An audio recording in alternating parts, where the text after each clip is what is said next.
ଦିନେ ସୋନା କତିକି ଗୋଟେ ଭୂତୁଣୀ ଚାଲି ଚାଲି ତା ପାଖକୁ ଆସିକି ପହଞ୍ଚିକି କହିଲା, ତାକୁ ରାଗ ଆଖିରେ ଅନେଇକି କହିଲା, ଏ ଝିଅ, ମୁଁ ଗୋଟେ ବଡ଼ ସାଧନା କରିଛି। ସେ ସାଧନାରେ ମୋତେ ଗୋଟେ ଝିଅଟାର ବଳି ଦରକାର। ମୁଁ ତୋତେ କେତେ ଦିନରୁ ଦେଖିଲିଣି, ତୋ ବଳି ଦେବି ବେଳିକି। ହେଲେ ତୁ ବଡ଼ ହେବୁ କେତେବେଳେ ମୁଁ ଅନାଇ ବସିଛି, ତୋ ବଳି ଦେବି। ମୋ ସାଧନା ଏବେ ଯାକେ ପୁରା ହୋଇନାହିଁ। ମୋ ସାଧନା ପୁରା ହେଲେ ମୁଁ ଦୁନିଆର ସବୁଠାରୁ ବଡ଼ ଭୂତୁଣୀ ହେଇଯିବି। ସେ ସାଧନା ତୋରି ପାଇଁ ଅଟକି ରହିଛି। ତୁ ବଡ଼ ହେଇଗଲୁଣି, ଏବେ ତୋ ବଳି ମୁଁ ଚଢ଼େଇବି। ତତେ ମୁଁ ନେବା ପାଇଁ ଆସିଛି। ତୁ ଏବେ ମୋ ସାଙ୍ଗରେ ଯିବୁ, ତତେ ବଳି ଚଢ଼େଇବି। ମୋ ସାଧନା ପୁରା ହେବ। ମୁଁ ଏବେ ବହୁତ ବଡ଼ ଭୂତୁଣୀ ହେଇଯିବି।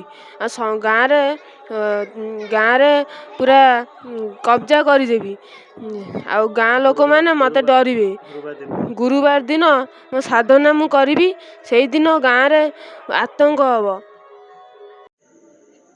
ତୁ ଏଠୁ ଚାଲିଯା, ମୋ କଥା ଶୁଣ, ଏଠୁ ଚାଲିଯା। ନହେଲେ ମୁଁ ଯଦି ମୋ ପରିବାର ଲୋକଙ୍କୁ ଡାକିବି, ସେମାନେ ତୋତେ ଛାଡ଼ିବେ ନାହିଁ।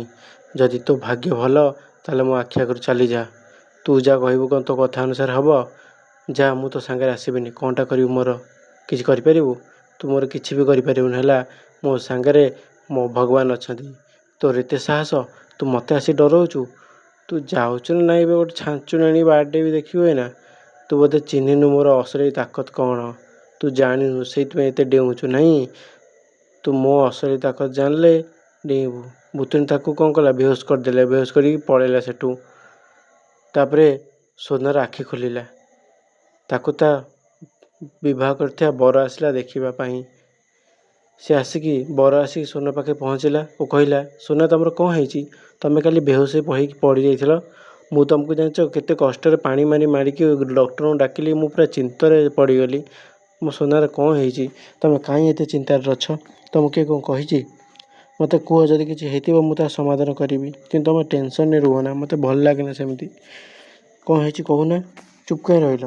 ଯଦି କିଛି ବି ଅସୁବିଧା ଅଛି, ତମକୁ କିଏ ଡରଉଛି, ଧମକଉଛି, ତାହେଲେ ମୋତେ କୁହ। କାରଣ ତମର ଏମିତି ଡରିକି ବେହୋସ ହୋଇଯିବା ଠିକ୍ କଥା ନୁହଁ। କାରଣ କାଲି ତମେ ମୋତେ ବାହା ହେବ, ଯାହାଦ୍ୱାରା ତମକୁ କ'ଣ ଭଲ ଲାଗିବ?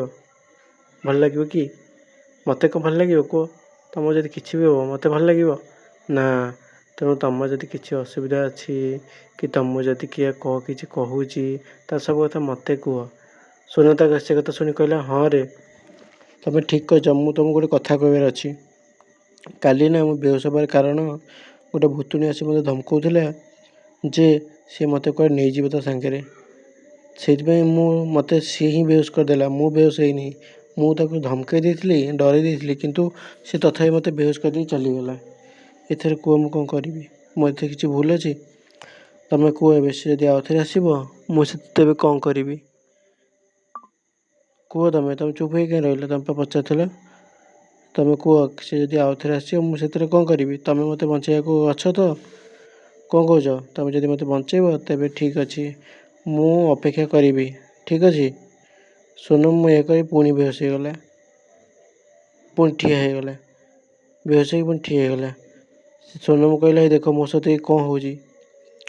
ତାପରେ ରାଜକୁମାର ଆସିଲା ସୋନମର ବାପା କତିକି। ସୋନମର ବାପା ରାଜକୁମାର କହିଲା, ରାଜକୁମାର, ମୋ ଝିଅକୁ ବାହା ହେବ ତ? କାରଣ ତମେ ଯଦି ମୋ ଝିଅକୁ ବାହା ହେବ, ସେ ଭୂତୁଣୀ ତା ପାଖକୁ ଆସିବନି। କାରଣ ମୋ ଝିଅ ଗୋଟେ ପ୍ରେମର ବନ୍ଧନରେ ବାନ୍ଧି ହେଇଯିବ। ଆଉ ତା ପାଖରେ ଗୋଟେ ଚମତ୍କାର ଡୋର ସୃଷ୍ଟି ହେବ, ଯେଉଁ ଡୋର ଦ୍ୱାରା କେହି ବି ତା ପାଖରେ ଭଟକିବେନି। ମୋତେ ଗୋଟେ ଛୋଟବେଳେ ଗୋଟେ ବାବା କହିଥିଲେ। ତେଣୁ ତମେ ମୋ ଝିଅକୁ ବାହା ହେବାକୁ ରାଜି ତ? ତମ ଭଳିଆ ଗୋଟେ ରାଜକୁମାର ମୋ ଝିଅକୁ ଯେତେବେଳେ ବାହା ହେବ, ମୋ ଝିଅର କିସ୍ମତ କେତେ ବଦଳିଯିବ। ରାଜକୁମାର କହିଲା, ଆଜ୍ଞା ଆଜ୍ଞା, ମୁଁ ତ କେବେଠୁ ରାଜି ଅଛି। ଆପଣ ଯେବେ କହିବେ ମୁଁ ଆପଣଙ୍କ ଝିଅକୁ ତେବେ ବାହା ହେବି। ରାଜକୁମାର ସେ ଝିଅକୁ ବାହା ହେଲା। ଆପଣଙ୍କୁ କେମିତି ଲାଗିଲା ଗପ? ଯଦି ଭଲ ଲାଗିଥିବ